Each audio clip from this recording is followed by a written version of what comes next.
Welcome back. Thank you for joining me again. My name is Emma of M Yoga, and we're going to continue our introduction to yoga now by doing some seated postures. So far through the journey, we've started lying on our backs and we've worked some shapes from there. We've come to all fours and worked shapes such as cat-cow. We've come to standing postures, warrior, triangle, and in the previous video we looked at tree. So now we're going to look at postures sitting. There will be another video to do with chair yoga, so if you find sitting on the floor not comfortable, then have a look for that video. If you're okay sat on the floor, then we're going to go through a few postures. Now you might have noticed I've got some blankets here, and I find that using props or support in seated postures can be highly beneficial for the body. Bringing the ground up to meet us will take some effort out of the pose. So the first one we're going to look at is a seated forward bend. A couple of ways to use blankets in this. The first way I find is sitting up on a blanket, or you could use a thick bath towel or a cushion, or often in yoga they sell yoga bricks, yoga props, which I'll show you shortly. So I've got quite a thick fold of the blanket there, and you can join me and take a seat up on your blanket. The reason for doing this is that quite often to go forward in a forward fold, sometimes we can be a little bit more tucked under here. And to then go forward, if the pelvis is more drawing under, it can be really challenging for the body. So I find coming up on a blanket can help draw the pelvis back a little bit and give the spine more forward momentum. Now the second blanket, if you've got one, we're going to use in a moment. So just pop that to one side. So first of all, let's just stretch the legs out in front of us. Now, as you can see, I've got a bend in the back of the knees here. I'm sat up on a blanket, so I definitely don't want to press the back of the knees towards the floor because the legs are off the floor. So I'm going to keep this bend in the back of the knees, which is pretty good for my body. The toes are drawn towards me, and at the moment my feet are about hip distance apart, roughly, kind of how you would stand. Now notice with that little bend of the knees, just take a moment and just try leaning forward. So you might notice that your body moves quite far forward, or you might notice that your body doesn't move very far forward at all, or you might be somewhere in between. First of all, let's work if we're more at that range of movement where we're not going forward so far. So what I would do, or what I do in my practice, is take hold of the back of the knees and just bring the knees in quite close towards you. It's almost like you're hugging the knees in a bit. Now, a good way to measure this is thinking of kind of getting the knees up towards the armpits. So I'm going to reach forward, I'm going to take hold of my feet, or you can take hold of your ankles. Now you might be thinking, this doesn't look like a forward fold that I've seen in yoga books or on Instagram. No, it's not, and there's a reason for that. Partly that our bodies have gone through quite a lot. Sitting in chairs, driving cars, running marathons, or just the everyday ins and outs of life. So to suddenly expect the body to come into this forward fold is quite a lot. So this is how I start, and I invite you to start with me here. So I'm holding the feet, I've got my knees up towards my armpits. Now from here, what I'm going to do, you can probably see my shoulders have come up a little. I'm just going to see if I can relax them a little. So just relaxing the shoulders. And then not necessarily with the head, but with the chest, think of lifting a little. And then try and bring the chest forward with a little use of the arms. Now I know that, okay, I could go a little bit further than that. The knees are definitely stopping me. So I'm just going to walk my feet out maybe about an inch. And then again, I kind of press down a little through the sit bones, and then inhale and lift up through the chest. And then a little gentle pull on the legs, on the feet, and I can go forward a bit more. So I'm like, okay, I can go a little bit further. And I might do that 1 or 2 more times. See how it goes for you. You'll find where you want to stop. So I might go a tiny bit further. That way I can really get, again, remember that side body long, and fold towards the legs. Another great way to get a little lift through this, often from my teacher, is imagine you're sat on something very hot. So as you go forward, imagine you're sat on maybe hot coals, hot sand, and that gives a little lift, little rise to the internal system, and then you can fold forward from there. So let's take a couple of breaths. My feet are drawing towards me. And as I breathe, I want to really fill into that back body. Nose or mouth to exhale. 1 more here. And exhale. Good. Bring the body all the way back up. And then you can just give the legs a little flutter if that feels okay. Now, of course, you might have been able to fold forward with relative ease in the body. Some people are able to do that. We all have a different range of motion in the body. If you could do that, then you might want to be aware of those boundaries of the body. So if you could fold forward with relative ease, you might want to get a sense of kind of hugging the legs in a little to give that rise to the length of the sides of the body and fold from there. So you're containing that movement.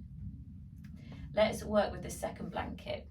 So taking the second blanket, if you've got one, and I'm going to make this like, I think of it like a jam roll, Swiss roll.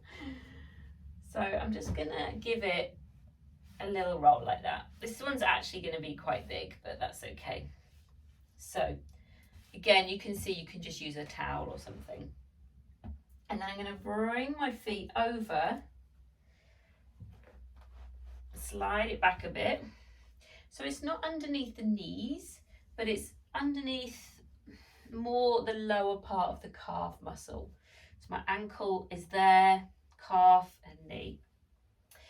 In fact, I'm going to slide it up a little bit more. There you go. Now, why are we doing this? The reason that I find this helps is that then I can give a little press of the calf muscles of the legs down in towards the blanket. Let the seat rise a little energetically, obviously. So you want to think like we're sat on hot coals. So you can press down through the legs into the blanket. Imagine you're sat up on hot coals. You can always bring the hands and wriggle the ribs a little higher. Maybe even take the arms and just kind of stretch them up. So you're really creating that length through the spine. And then drawing the navel in, let's bring the body forward.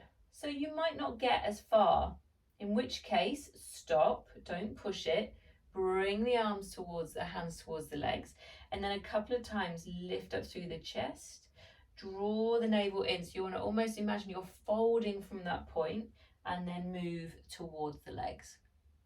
So depending on where you are, because I'm using the blanket, again, I can do knee to armpit.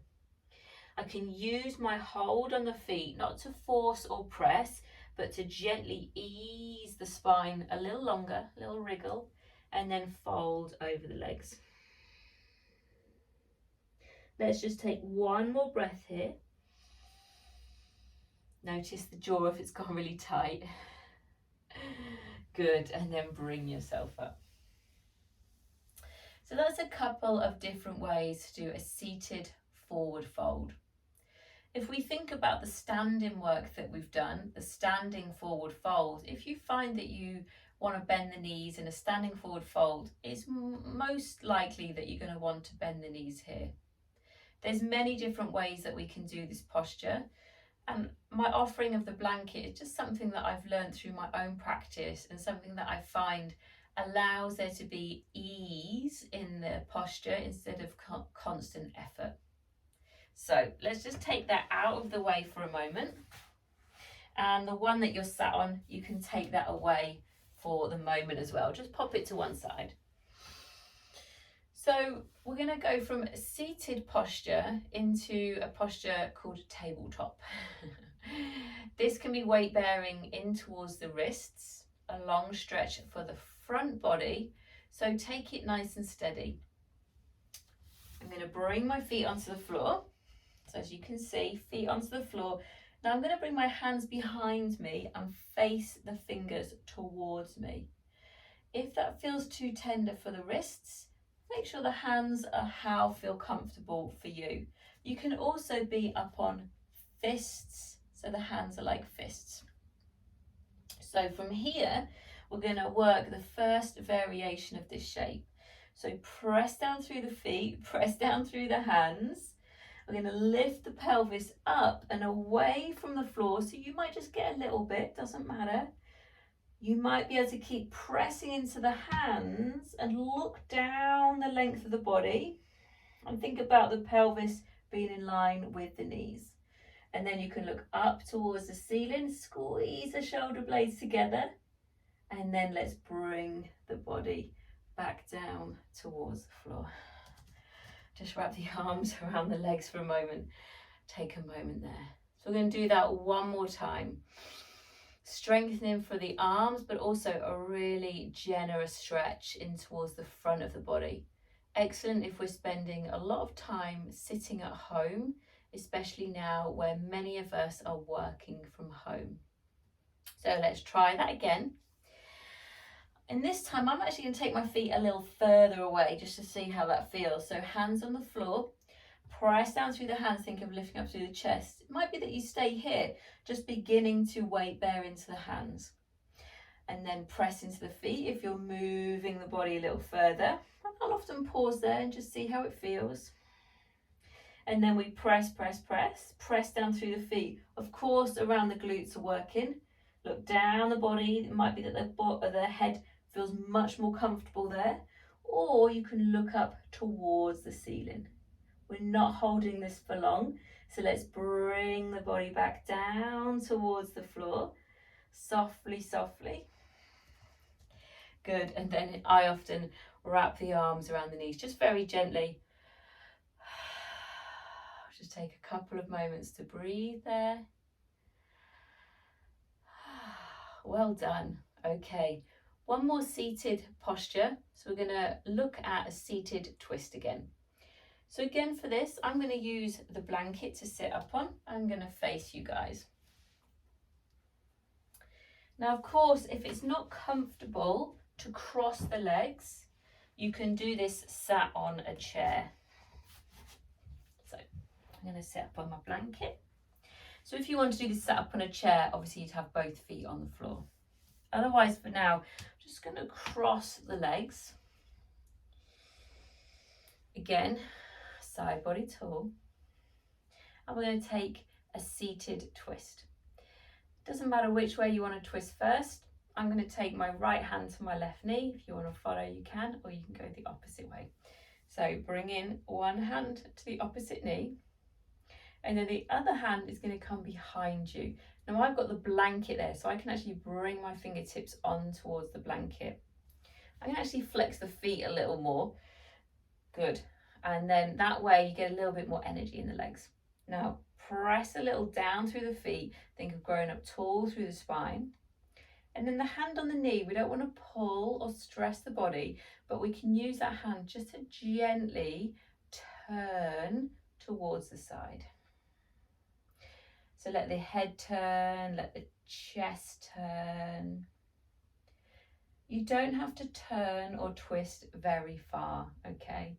Sometimes I liken this to if you were in your car and the wing mirror was broken and you had to look out of your car window. Maybe you were reversing, maybe you didn't have any mirrors and you were reversing or helping someone reverse, and you had to look out.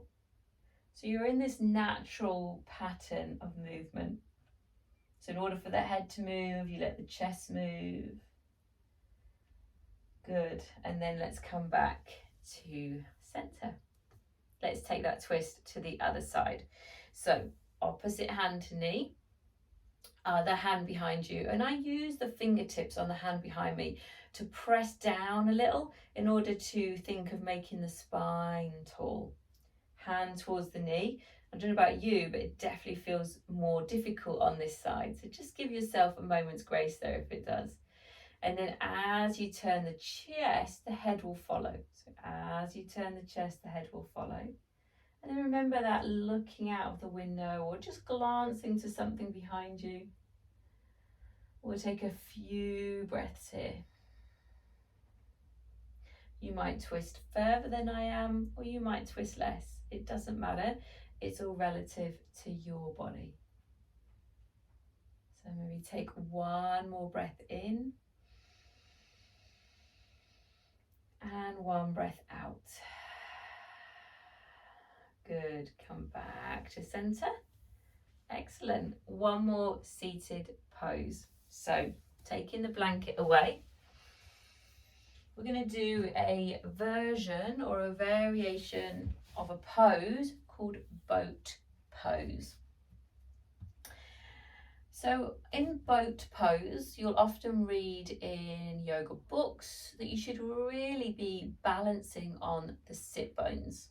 In order to find those, just for a moment, notice the bony points that you're sat on and just give that a little wriggle. Now, I think it's very, very challenging to do this pose whilst balancing on the sit bones. So I'm going to offer you a variation which we can try today and progress from there. So I'm going to lean back a little and you're welcome to join me. And I'm going to bring the hands, like we did for tabletop, behind me. Now I've rolled a little bit back, I'm going to exaggerate, on towards the back of the pelvis, okay? So we want to roll and then we want to lift the chest a little. Now this area, when I think of drawing it in, so we've got awareness towards the belly, towards the front body. First of all, let's just try bringing one knee in and we're going to lift the foot and extend the leg. Bring the knee back in and bring the foot down. If this is uncomfortable for what you're sat on, you can also sit on a blanket. Keep the chest lifted, bring the left knee in, extend the foot up, bring that foot in and bring that down. Good. Now we're going to bend the elbows a tiny bit and lean into the hands. You can do one leg and then the other, or we're going to do both at the same time. So bringing the knees in, extending the toes up. I'm leaning into my hands, bringing the knees in and placing the feet back onto the floor. Let's try that one more time. So I'm bending the elbows and I'm leaning into the hands, drawing the knees in. And look up a little bit. The legs don't have to straighten. They might do, or they might keep the feet in line with the knees and then place the feet back down. Should we do one more? Let's do one more. Lean into the hands, draw the knees in, either one leg then the other, or extend the toes up. Maybe take one breath in here and one breath out. And then cross the legs or just have the feet on towards the floor. And it might feel nice if you've got the legs crossed, you could just take a mini forward fold here. Just allow yourself to catch the breath. I love doing a forward fold like this, especially if my hamstrings and legs are a little tight. With the legs crossed, you can just really get a nice long stretch in towards the spine. Catch your breath and then come back up. Well done. So that brings our postures for today to an end. You can repeat this video as many times as you wish. Take your time with learning. Remember, you might need to vary the postures from day to day so that you work with how your body is feeling.